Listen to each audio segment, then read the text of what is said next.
بدشگونی لینا یہ بہت سارے معاشروں میں اور تہذیبوں میں مروج تھا اور اب بھی مروج ہے، لیکن اسلام نے اس کی نفی کی ہے۔ بدشگونی کیا ہے؟ کسی دن کو، کسی جگہ کو، کسی شخص کو منحوس خیال کرنا۔ بعض لوگ جانوروں کے بولنے سے بدشگونی لیتے ہیں کہ الو بول پڑا ہے تو یہ کام ہم نے نہیں کرنا، بلی نے راستہ کاٹ دیا ہے تو یہ کام ہم نے نہیں کرنا۔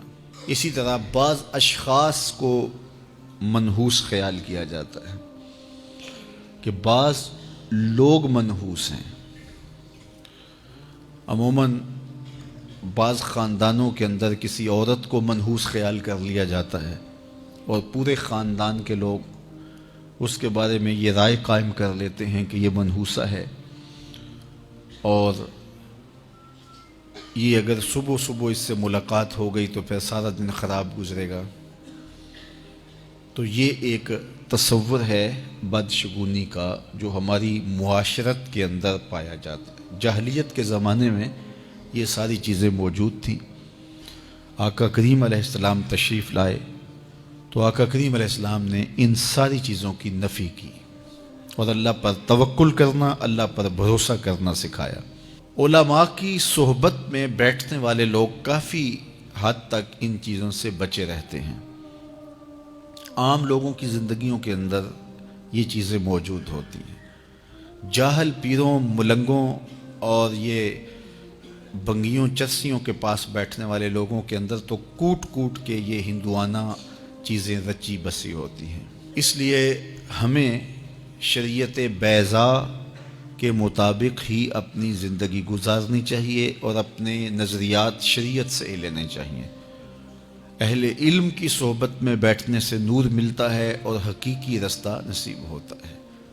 تو کسی کو منحوس قرار دے دینا یہ ہماری اپنی اختراع ہوتی ہے، ہمارا اپنا وسوسہ باطن ہوتا ہے۔ حضور نے ارشاد فرمایا ایک تو متعدی مرض نہیں ہے کہ اگر میں اس کے پاس بیٹھا تو یہ مرض مجھے اس سے لگ جائے گی۔ دوسری بات ارشاد فرمائی ولا حامتا، الو کا بولنا کوئی معنی نہیں رکھتا، اس کی آواز کوئی معنی نہیں رکھتی۔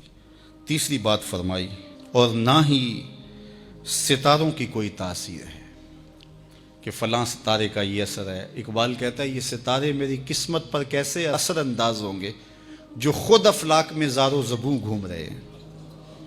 وہ بعض کہتے ہیں ہاتھ کی لکیریں کام کرتی ہیں، جی یہ تیری ہاتھ میں فلاں چیز کی لکیر ہی نہیں ہے، فلاں کی لکیر ہی۔ وہ بیٹھے ہوتے ہیں نا فٹ پاتھ کے اوپر پروفیسر بابا جو قسمت کا حال بتاتے ہیں اور 10 روپے لیتے ہیں، تو وہ بتا رہے ہوتے ہیں تیری قسمت میں یہ ہے، تیری قسمت میں یہ ہے، تیری قسمت میں یہ ہے۔ وہ کسی نے کہا قسمت تو ان کی بھی ہوتی ہے جن کے ہاتھ بھی نہیں ہوتے۔ تو یہ لکیروں میں قسمت کو تلاش نہیں کیا جا سکتا۔ جب بچہ شکم مادر میں 120 دن کا ہوتا ہے، صحیح حدیث میں آتا ہے، فرشتہ اس کی عمر بھی لکھ جاتا ہے، اس کا رزق بھی لکھ جاتا ہے، اس کا شقی و سعید بھی ہونا لکھ جاتا ہے۔ لکھ دیا گیا، قلم اٹھا لیے گئے اور صحیفے خشک ہو گئے، اب کوئی نہیں لکھا جائے گا۔ تو جو شکم مادر میں لکھا گیا۔ اور چوتھی بات اللہ کے محبوب نے فرمایا کہ سفر کچھ نہیں ہے۔ یعنی کچھ لوگ کہتے ہیں یہ جو سفر کا مہینہ ہے یہ بہت ہی سخت مہینہ ہوتا ہے اور ان دنوں کے اندر سفر نہیں کرنا چاہیے، ان دنوں کے اندر شادی نہیں کرنی چاہیے، ان دنوں کے اندر اگر شادی کی جائے تو وہ شادی کامیاب نہیں ہوتی، اس لیے کہ یہ مہینہ منحوس ہے۔ میں آپ کو بتاتا ہوں کہ اس سفر کے مہینے میں سیدنا علی کی شادی حضرت سیدہ فاطمہ سے ہوئی ہے۔ بتاؤ اس سے کامیاب کوئی شادی ہو سکتی ہے؟ کوئی کہتے ہیں جی اس مہینے میں اگر شادی ہو تو اولاد نہیں ہوتی۔ حضرت علی اور سیدہ فاطمہ کی شادی ہوئی ہے، حسن اور حسین پیدا ہوئے ہیں، ایسے کوئی بیٹے تو لاؤ زمانے میں۔ حضرت زینب رضی اللہ تعالی عنہا اور حضور کی شادی ماہ صفر المظفر میں ہوئی ہے۔ اس لیے ہمارے علماء اس کو خالی سفر کا مہینہ بولنے کے بجائے صفر الخیر یا صفر المظفر کے نام سے پکارتے ہیں، یعنی کامیابی کا مہینہ، خیر کا مہینہ۔ تو یہ محض لوگوں کی اختراعات ہیں۔ تو جس طرح باقی مہینوں میں شادی کرنے میں کوئی حرج نہیں، تو سفر کے مہینے میں بھی شادی کرنے میں کوئی حرج نہیں، آقا کریم نے فرمایا یہ بدشگونی لینا یہ شرک ہے، اللہ کے توکل کے منافی بات ہے۔ اس لیے جاہل لوگوں کا کام ہے کہ لوگوں کو اوہام میں وسوسوں میں مبتلا رکھیں، ضعیف الاعتقادی قائم رہے تاکہ کچھ لوگوں کا کام چلتا رہے، لیکن اللہ کے محبوب جو دین لے کر آئے اس میں اس کو علامت شرک بتایا گیا۔ یہ جو بدشگونی ہے یہ فرمایا تمہارے اندر کا وسوسہ ہے، اور جب کوئی بندہ اندر سے ضعیف الاعتقاد ہوتا ہے تو پھر یہ چیزیں اسے پیش آتی رہتی ہیں، اس کو یہ سمجھتا ہے ہاں اسی وجہ سے ہو رہا ہے۔